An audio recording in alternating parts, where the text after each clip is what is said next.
यस्य स्मरणमात्रेण जन्म संसार बंधनात् विमुच्यते। नमस्तस्यै विष्णवे प्रभविष्णवे। मित्रों, कल से पितृपक्ष शुरू होने वाला है और इसमें हम उन पितरों के प्रति, उन अपने पूर्वजों के प्रति श्रद्धा व्यक्त करते हैं, सम्मान व्यक्त करते हैं, उन्हें याद करते हैं, जिनके कारण हमें शिक्षा मिली, जीवन मिला और ये सारी संपदा मिली। तो कल से उनका स्मरण, उनका तर्पण, उनका श्राद्ध वैदिक तरीके से लोग करेंगे, अपने विश्वास के अनुसार करेंगे। और सदैव से ये माना जाता रहा है कि यहाँ पे दो जगत हैं, दो नहीं बल्कि कई जगत हैं, लेकिन दो प्रधान हैं, जिनमें से पहला है दृश्य जो हमें दिखता है, और दूसरा है एक अदृश्य जगत भी है जो हमें दिखता नहीं है लेकिन फील होता है, अनुभव होता है। तो हमारे पूर्वजों ने ऐसा कहा कि यहाँ जो भी आया है वो हमेशा के लिए नहीं आया है, एक मेहमान है, यात्री है, एक स्टूडेंट है, जिज्ञासु है, एक अभिनेता है जो यहाँ पे अपना रोल प्ले करने आया है। ऐसा मनुष्य को माना गया है और यहाँ से जाना भी है किसी दूसरे लोक में।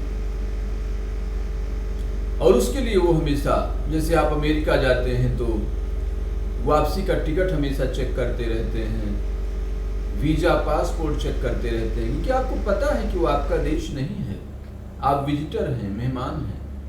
इसी तरह से इस धरती में सभी लोग मेहमान हैं, लेकिन यहाँ अपना काम करना है, धर्मपूर्वक करना है।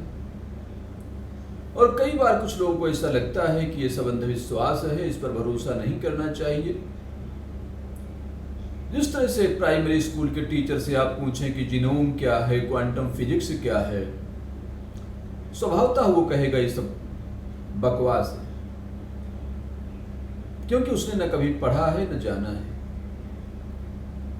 इसी तरह से कुछ ऐसी विद्याएं हैं, ज्ञान है, एजुकेशन है, समझ है, जो या तो साधना से आती है या गुरुओं से आती है, और उसके जानने के बाद हमें पता चलता है कि ये हमारे चारों तरफ जो चीजें हैं सिर्फ यही नहीं है, इनके अलावा भी बहुत कुछ है। और ऐसे ही लोगों को अधिकार होता है इन चीजों पर बात करने का और विश्वास करने का। अगर आप विश्वास नहीं करते हैं तो इसमें कोई बुराई नहीं है। हर मनुष्य अपने विश्वास और अज्ञान के साथ, अपने ज्ञान और अज्ञान के साथ जीने के लिए स्वतंत्र है। तो मित्रों, मैं कह रहा था कि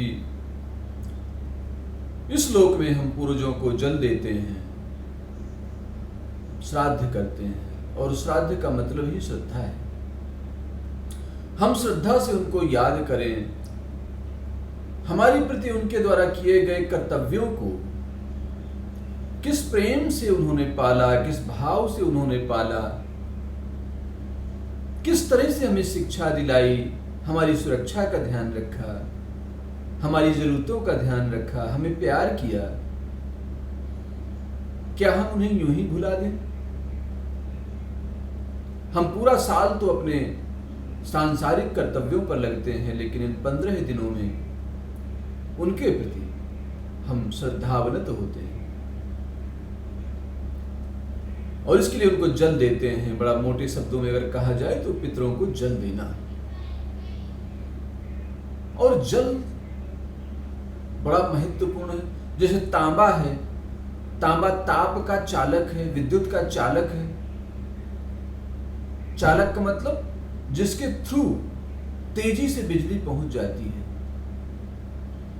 ये विज्ञान कहता है। और विज्ञान ये भी कहता है कि जल भावनाओं का सबसे बड़ा चालक है। तो विज्ञान कह रहा है कि जल अगर आप हाथ में लेते हैं और क्रोध करते हैं तो आपकी वो क्रोध की भावना जल में तुरंत शामिल हो जाती है। और अगर किसी ने वो जल पी लिया तो वो बेचैन हो जाएगा, परेशान हो जाएगा, हो सकता है उसे बुखार आ जाए। और अगर आपने थोड़ा सा ध्यान करना सीख लिया है और जल को अंजलि में लेके प्रेम के साथ, प्रार्थना के साथ किसी ऐसे व्यक्ति के ऊपर छिड़क देते हैं या पिला देते हैं जिसे बुखार है, और आप भावना देते हैं कि तुम्हारा बुखार ठीक हो जाए, तो उसका बुखार उतर जाएगा।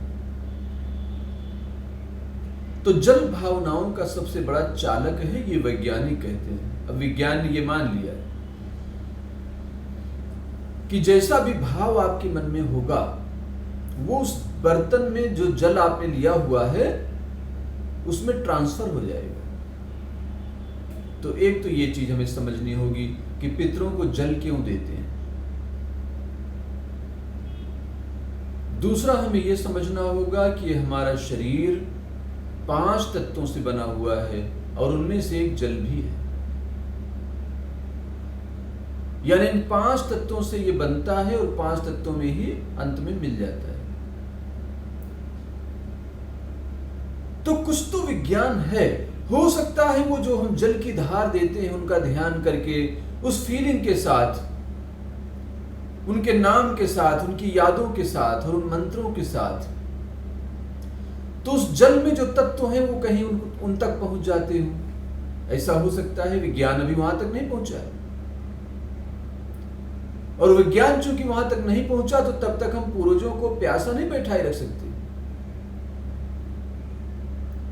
अगर कल विज्ञान ये मान ले कि अब ये पानी जो आप दे रहे हैं ये पूर्वजों तक पहुंच रहा है और आप पूर्वजों से बात भी कर सकते हैं, खास लोग है जहां पे हमारा नेटवर्क पहुंच रहा है और हम आपकी बात करा सकते हैं उनसे।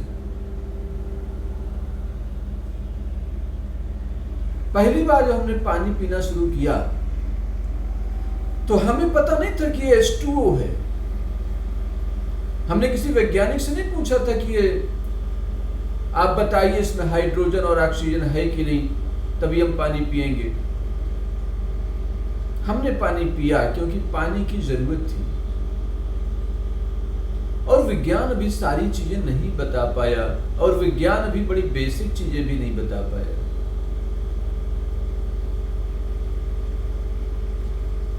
कई लोग जो इनका विरोध करते हैं वो कहते हैं कि अगर इस संसार से गए हुए प्राणी के लिए इस संसार से भेजा हुआ जल पहुंच सकता है,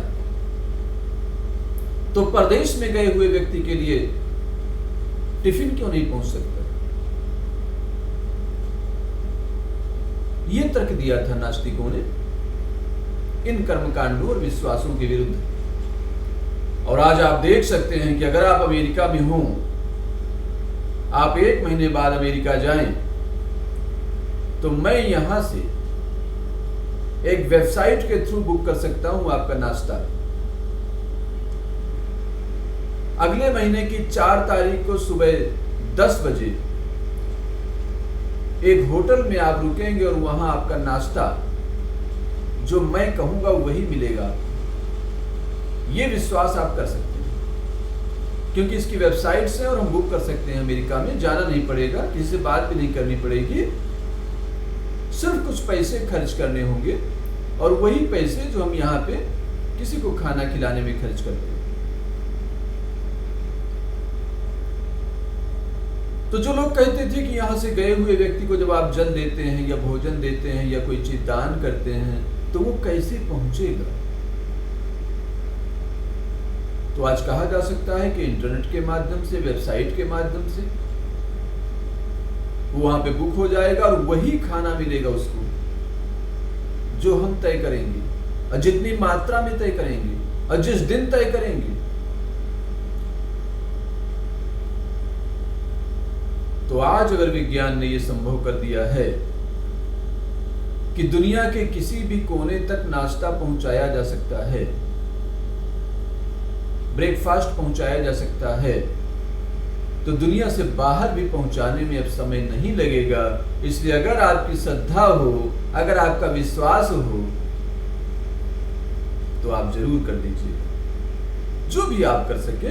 जरूरी नहीं कि आप बहुत ज्यादा कर्मकांड और मंत्रों का सहारा लें। आप अपने पूर्वजों को याद करें, उन्हें प्रणाम करें, उन्हें धन्यवाद दें, उनका आभार व्यक्त करें, उनका नाम लेकर किसी बुजुर्ग की सेवा करें, उन्हें वस्त्र दें, भोजन दें, सम्मान दें। और सबसे बड़ी बात कि आप पूर्वजों का सम्मान करें, ये बहुत अच्छी बात है। लेकिन जो पूर्वज घर में बैठे हैं वो तो आपको दिखाई भी दे रहे हैं और आपका भोजन स्वीकार भी कर सकते हैं। उन्हें इग्नोर न करें। उन्हें समय से सुबह हलवा और दूध या दूध जलेबी या फ्रूट्स जो उन्हें पसंद हो वो नाश्ता इन 15 दिनों में करवाइए और आपकी सारी मनोकामनाएं पूरी होंगी। आपके पितृ दोष दूर होंगे, आपके सभी दोष दूर होंगे और आपकी कई पीढ़ियां उसका फल पाएंगी। मित्रों, पितृ पक्ष में जल देना आपकी भावनाओं पर, आपके विश्वास पर, आपकी सोच पर और समझ पर निर्भर करता है। लेकिन जल का एक छोटा सा उदाहरण और है। जब भी कोई मनुष्य इस संसार में आता है या जब भी आप प्रयास करते हैं कोई संसार में आए, यानी कि आप कामातुर होते हैं, आप संतान प्राप्ति की इच्छा करते हैं, आप उस दिशा में आगे बढ़ते हैं, तो उसकी शुरुआत भी जल से ही होती है। एक प्राकृतिक गीलापन आपके अंदर आता है और उस जल से ही शुरुआत होती है कहीं ना कहीं जीवन की। वो जो रज और वीर्य है उसके मिलन से, और उसमें पूरा पूरा जल ही है और कुछ है ही नहीं। वो जल के दो बिंदु आपस में मिलते हैं और एक जीवन प्रारंभ हो जाता है। तो पितरों को जल देने को न तो हम अवैज्ञानिक कह सकते हैं और न ही अतर्क संगत कह सकते हैं। अगर हमारा विश्वास है, श्रद्धा है, तो हम श्रद्धा पूर्वक उनको याद भी करें, उनका सम्मान करें और उनके प्रति कृतज्ञ हों, क्योंकि उन्होंने अपनी सारी संपदा, अपना सारा समय, अपना सारा जीवन हमें सौंप दिया। और अगर हम उनके प्रति कृतज्ञ नहीं होंगे तो जो आने वाली पीढ़ियां हैं वो अभिशप्त होंगी।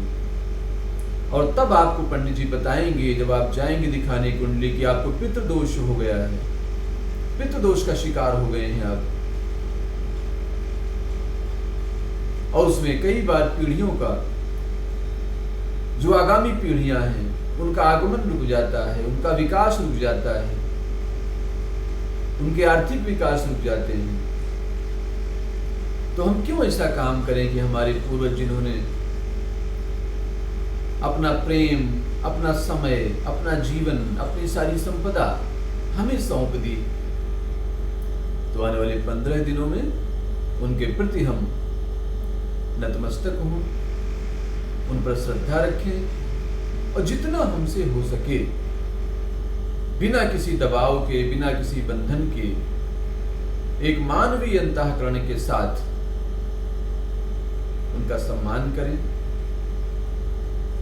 इतना ध्यान और प्रेम से सुनने के लिए बहुत बहुत धन्यवाद।